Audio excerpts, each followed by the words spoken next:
Hello, I'm your Kingdom Spiritual Transformational and Life Purpose Life Coach and Mentor, Latricia Booker. And I'm popping in on you to tell you that your silence is concerning them. Your silence is concerning them. Now, Kingdom people, I'm going to leave this message with James chapter 1, verses 19 through 20. And it says, "My dear brothers and sisters, take note of this.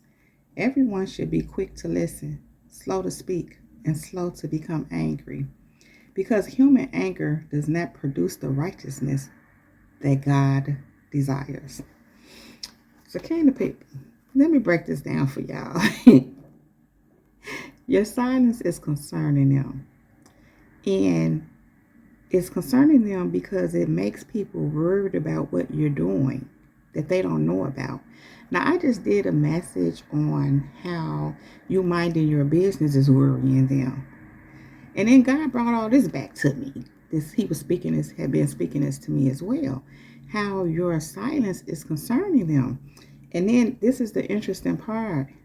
A little bit after I did that message, I had an experience which I'm going to share that spoke directly, with it. It was in correlation to that message along with this one. And so, Kingdom people, like the scriptures say, take note of this. Everyone should be quick to listen, slow to speak, and slow to become angry. Here's the thing. You're not running around here running your mouth, blabbing. You know how some people, they just always feel like they got to be saying something. If you used to do that, you don't do it no more. You've learned how to tame your tongue. Furthermore, you've probably learned that that's not the way to go. And the other part of that is that's just where you were when you were doing what you were doing. Also, you could have exhausted yourself. Because sometimes all that talking will wear you out. You be trying to figure out you're tired because you've been talking too much. I am of the mindset in these days, at this point in my life, I only talk when I need to. Because I am someone who speaks for a living, I have to talk, in the work that I do, including here. When I don't have to communicate, I like to be quiet. Again, I communicate when I need to, even if I have to communicate things just in my personal life, so be it. It has to be communicated. I have to talk. In the work that I do, I have to talk to people. I have to converse. I speak again for a living, including here. And so, that's work. And when you come to a certain point and place in your life, you don't care to be always talking. You only talk when you need to. And like the scriptures say, everyone should be quick to listen and slow to speak and slow to become angry. So you learn how to just pay attention and listen. Listen where you're learning. Listen to what's being said. And listen to what's being said in some instances, even where something isn't being said. In other words, it's kind of like reading between the lines or just hearing what's not being said by just listening, by being discerning, by paying attention. And that is something that you learn to do, develop within yourself, and ultimately have to do to know how to navigate, this realm, this earthly realm that we're in, to know how to navigate it spiritually. And so to have the foresight to see into what's really happening. As I said, even what's not being said, know what's being said where it's not even being said, but understanding what is being said, what it really entails, what it really means. So in all that, you've learned how to be silent. Again, you learn how to be silent because you learned that ain't the thing to be running your mouth, even where it includes telling your stuff, telling your business, sharing your dreams, talking about what you do, where you learn to just be quiet. And then these days we have these lurking people, these monitoring spirits, including people you don't know, that want to know your stuff. But the issue is you're not talking. You're not so freely with your business. You're not quick to tell what you're doing and what you got going on. You know how people like to share that. And here's the thing. You know how people would ask you, and this is a common thing, and many a times it's innocent. What do you do? You know, when people ask you that, what do you do? They mean, what do you do? I want to say for a living. That's what they call it. But what do you do with yourself? Where do you work? Or what is your, what do you do with your life? So to speak, is what they're asking. And even in that, we have to be careful with that. Because, yeah, even if you share what you do to some extent with certain people, you might want to refrain from doing that. And because you know people by their fruit. You know spirit. So God makes you aware when certain people are asking you something. Because you've come to learn that. When certain people are asking you certain questions, this is not someone you need to be sharing your information with. Because sometimes people just nosy.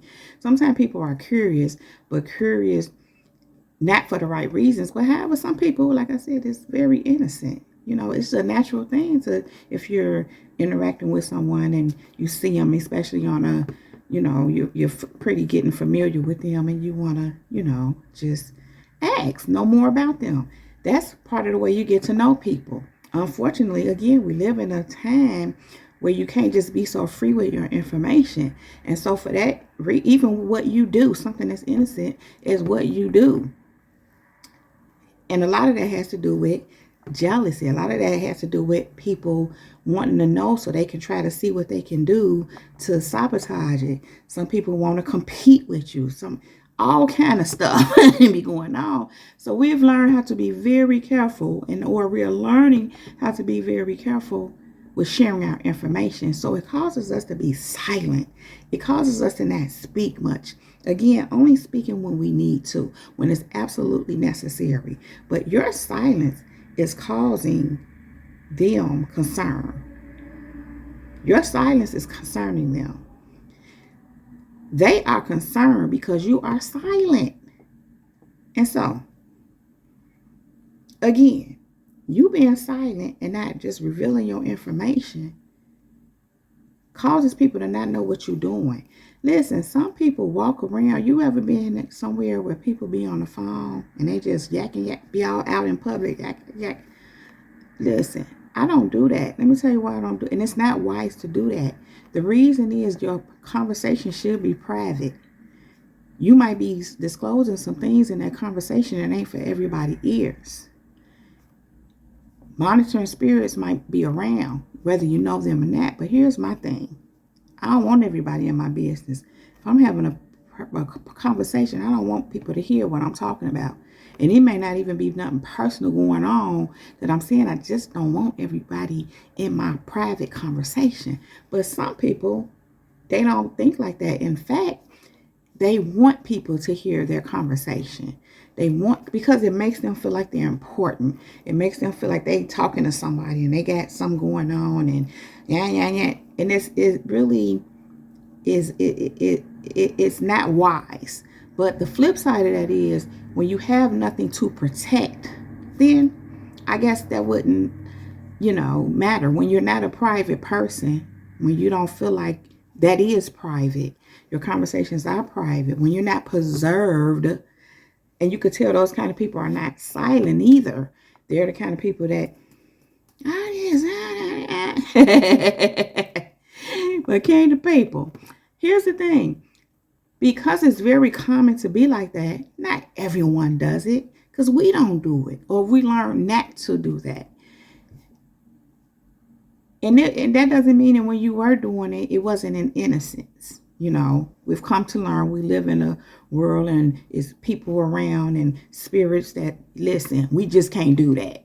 We have to be careful. So it calls us to have some self-discipline. It calls us to pull back. It calls us to, keep things within ourselves.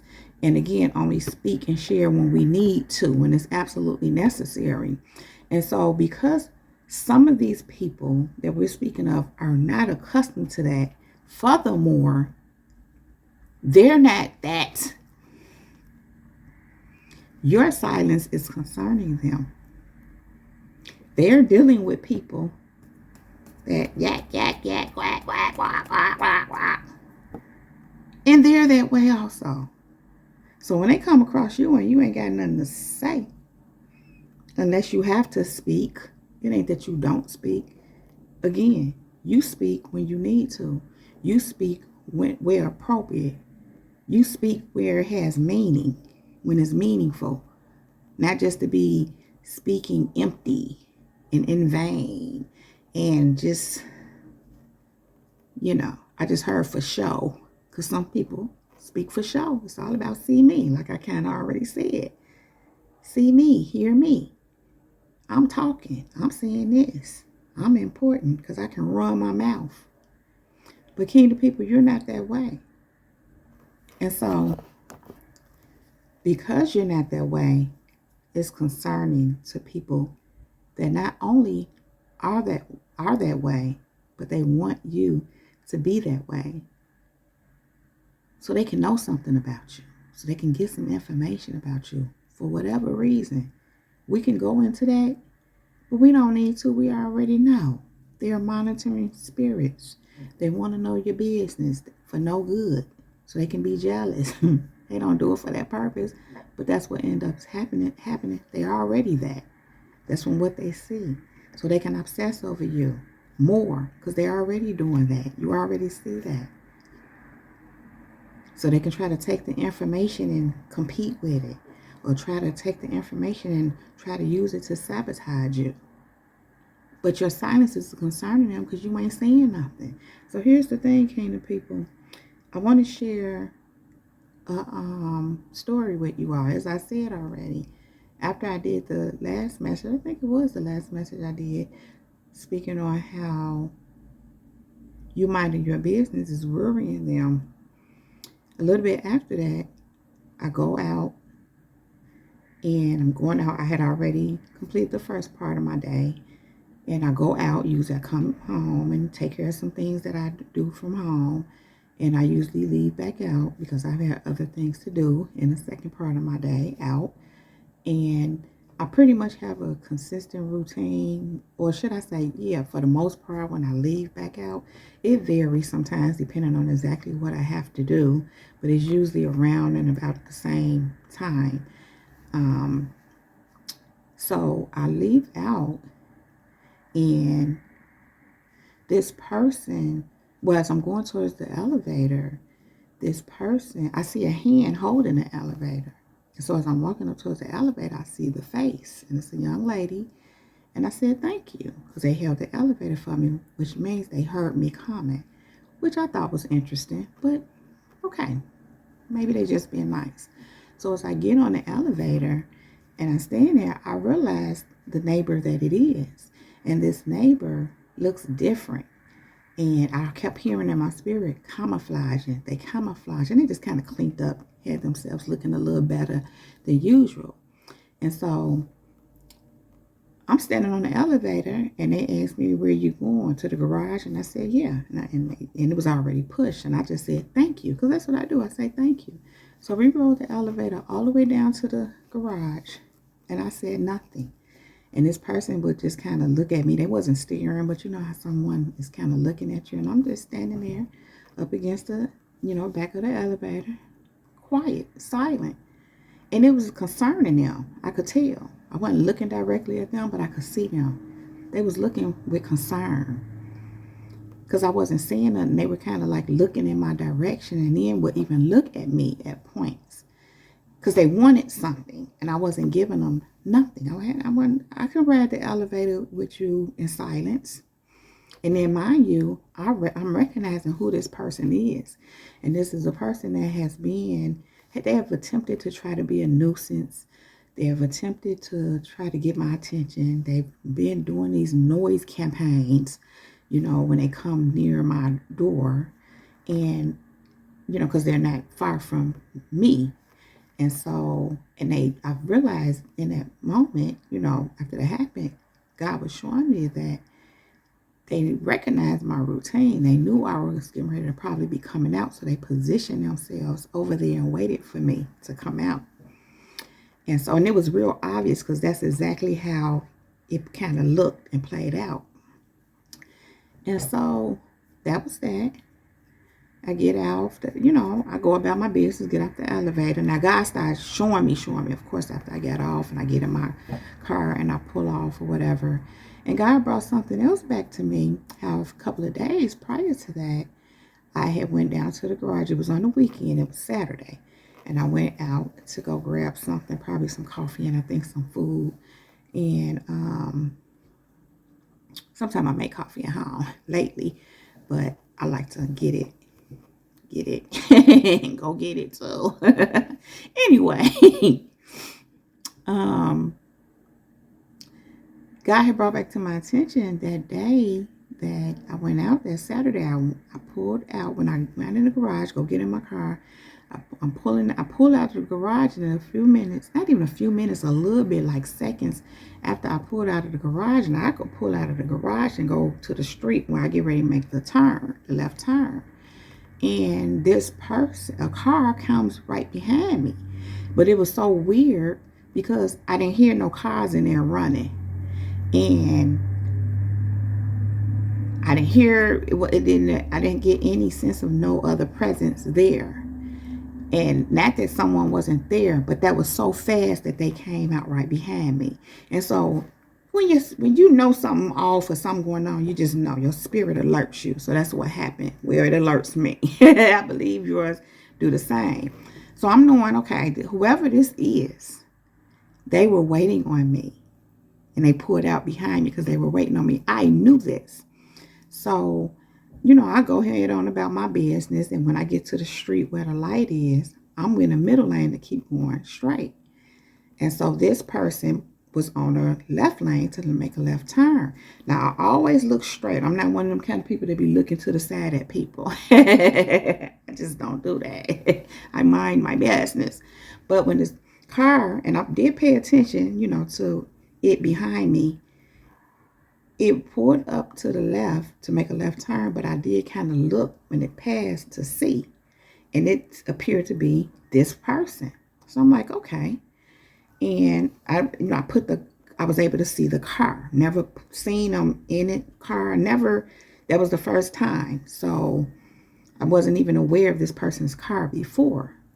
So that was that.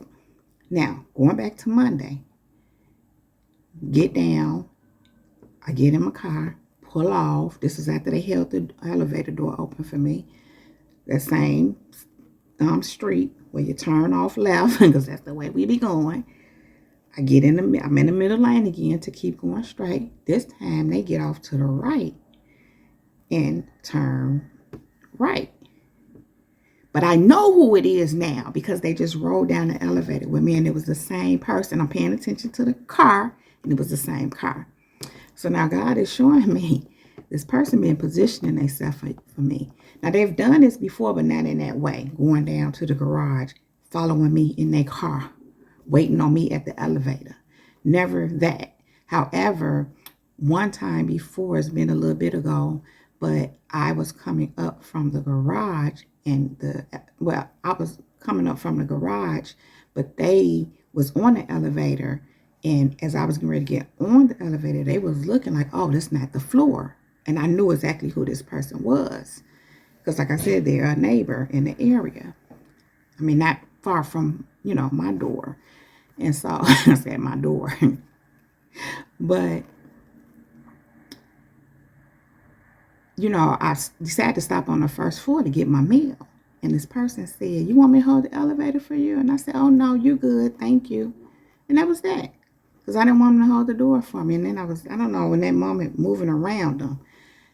And then I needed to get my meal. You can go ahead. And I knew that was a thing of trying to gain my friendship. But I also know that this person is up to no good. So that was that. And I mentioned that to say, we've had a ride in the elevator before. But that first time, it wasn't a setup. This time, the other day, it was a setup. They knew I was getting ready to be coming out soon because they've studied how I move.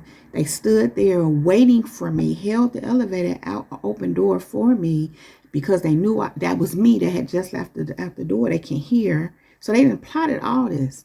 So again, the whole thing was that I ain't had nothing to say on the whole elevator ride. Now, here's the kicker. That was already concerning them, that I didn't have nothing to say. You know how you can be in the elevator with someone and you have friendly, small chat conversation? I do that, kingdom people. But generally, when I'm doing that, it's with people that ain't on crazy with me. So when I know who you are, I know you be on crazy with me, I'm not doing that. Now, I've said thank you, before to this person, even though I knew they were on something with me. They held the elevator door for me, and I said thank you. But at the moment, I didn't even realize who they was. God showed me they cleaned their stuff up to look more like me, because I don't walk around looking, I'm not going to call this person raggedy, but kind of. Not as, I'm just going to say, well put together as they feel that I am. And I present myself in a certain, I like to take care of myself. Just put it like that. I like to take care of myself. Everybody don't take care of themselves the same way. And that's no shade to no one. So again, this person wanted to position themselves to me because they wanted me to see them in that way. But God kept giving me camouflaging because they're trying to present themselves like me. Because, people try to present themselves like you because they think that if you think they like you, then you'll be more willing to engage them. Now, mind you, I'm knowing what's going on, but I ain't saying nothing.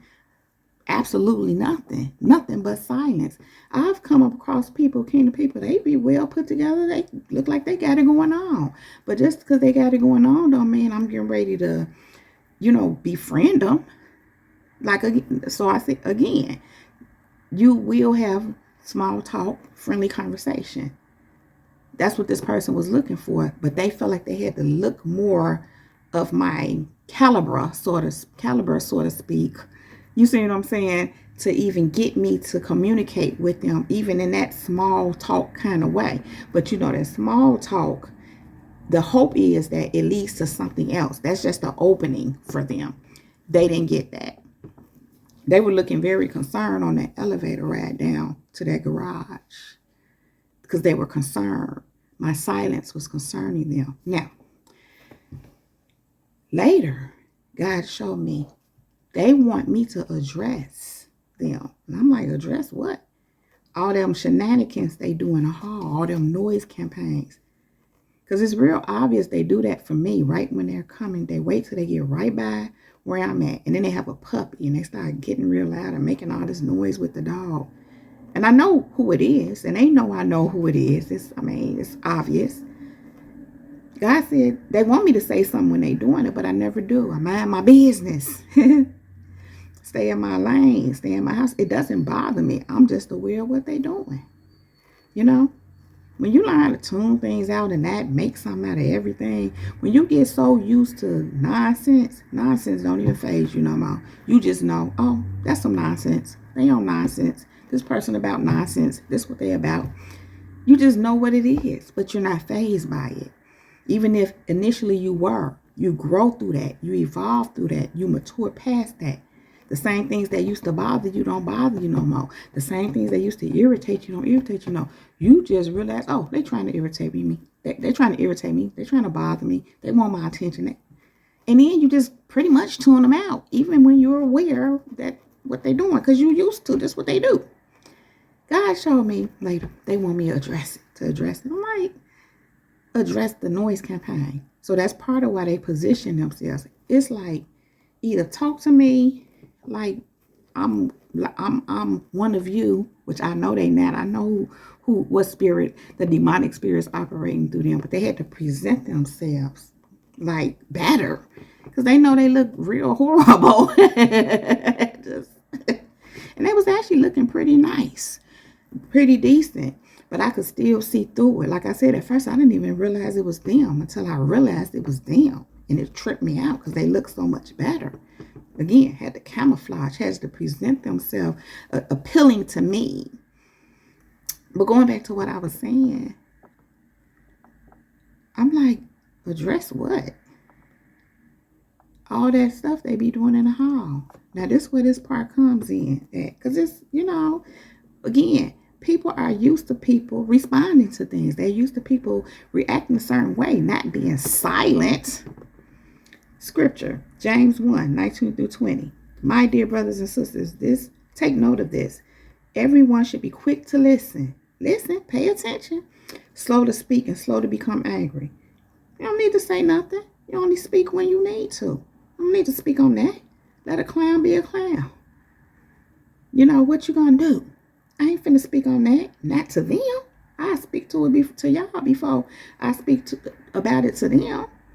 That don't faze me, but we gonna expose it here. We gonna speak on it here.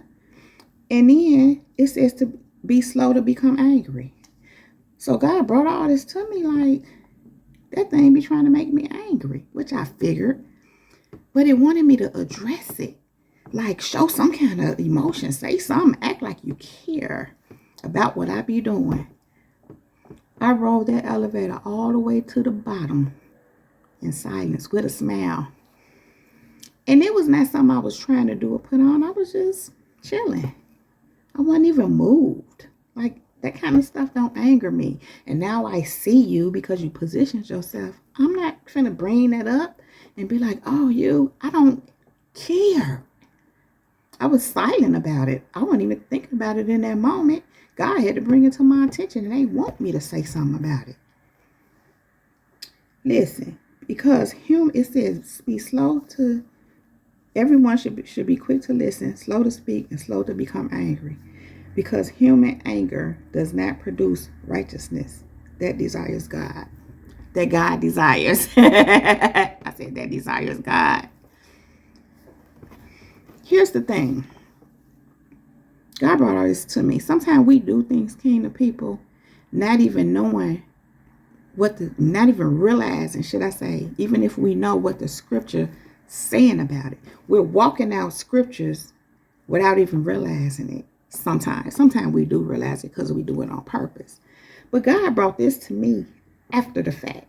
And here's the thing. Because human anger does not produce the righteousness that God desires. See, me responding, me saying something, me addressing it, with me, there's some kind of element of anger there, some kind of element of concern, some kind of element of feeling like I needed to say something. And to them, that means anger, so to speak. But here's the thing. I ain't had none of that. I ain't feeling need to address it. I ain't angry about it. You are who you are. I'm not angry about who you are. You should probably be angry about who you are, which they actually are, and I'm getting ready to get to that in a minute. But here's the thing. Human anger does not produce the righteousness that God desires. Let me show you what God started showing me next. They saw the God in me. They already know I'm into that because sometimes they hear my music playing. But you know how sometimes people be into that gospel and, whatever, chill, and living a life for God. But they feel like either they just putting on or they don't understand how we really about that life. And or they just never seen it walked out like that. Furthermore, they're used to being able to get over on and manipulate so-called people of God, so-called Christians, good people even, that they, would deem them as. Because they love good people. Because those are the ones that really like to manipulate. And they've been successful many a times. So unfortunately, many Christians think that they're just supposed to be a doormat. I know they don't think of it that way, but they just want to be loving and giving to the wrong people, to people who are really sent by Satan. But that's a whole nother thing. But I was just mentioning that to make the point to say that this person is concerning them, because I'm not moving none of the ways that they're accustomed. They're not used to it. Kingdom people, you don't move the way a lot of these people are used to. When you be silent, your silence is concerning them, kingdom people, because you're not trying to address. Now again, that doesn't mean that you don't speak or address things when you absolutely need to. But something, it's not threatening. That's not anything that's threatening for me. So, even though they setting themselves up, I don't feel threatened by it. And if I did, I would address it with the proper authorities, not with them. Here's the thing, as I was saying, because human anger does not produce the righteousness that God desires. God said to me as clear as day later that later, they see the God in you. Because of the way I moved in that. And then God showed me they looking at you and they see God's glory. They were looking at me. This lady was looking. I did see her kind of looking at me. I mean, from my head down to my toes. And God said, all she see is my glory on you. She see that you blessed. But on a whole nother level, I did not give her anything that she was looking for. I didn't even know what she was looking for while we was on that elevator. But I'm not none of that what she was looking for. And God said, I'm producing the righteousness that God desires. Because the opposite of what I did, which would be anger, would be addressing it and wanting to, look, I just heard address a demon. I don't address demons. They can't be addressed. They're demons. I'll address them here with you, speaking on it, exposing how these things move so we can be alert, aware, and on our toes, you know what I'm saying? You know what I'm saying, kingdom people? But I wouldn't address them. It's a waste of time. That's what they want you to do. They want your energy. They need to feed off of you. They want to. They want to. That's why they do all what they do, so you can give them some of what you got, your energy, so they can, because they lacking. All they got is, think about it, demonic energy. That's tearing their behinds up. It's not good. It don't feel good. They never feel good. Never. Maybe temporarily for a moment. If they do something, they get what they call it, a dopamine boost, but they don't have that feel good just reserved in them. That's planted in them. They don't have the joy of the Lord because the Lord ain't in them. So because it's in you, they'll try to engage you and get you to give it to them by any means, by trying to befriend you, by trying to get you to react or address some nonsense. But here's the thing, kingdom people, because you're not doing none of that, your silence is concerning them. Wow, kingdom people, this is a long message. I didn't mean to do that. But let me get to this last part. Your silence make them look at themselves. I said earlier, you're not like them. They're not used to people. They're used to people being a certain way. But you're not like that. They're used to themselves being a certain way because they are. But when you're not moving like what they used to or what they like, because usually what they used to is like them, it makes them look at themselves. Your silence makes these people look at themselves and see it's off what they're doing. And they know it is. Now, what they do with that, that's a whole nother thing. That's a whole nother message for another time. But it makes them look at themselves because you chill. You don't care. They can flip-flop all over the hallway or down the street or whatever. Go join a circus. You know what I'm saying? Whatever you want. It's your choice. But you silent. You ain't got nothing to say. You ain't got nothing to say. You ain't got nothing to say about your stuff. You ain't trying to tell them all your business. Run down how important you are. Well, just what you do, because people like to talk about themselves. But we learn, shut up. Don't be telling people, only where it matters.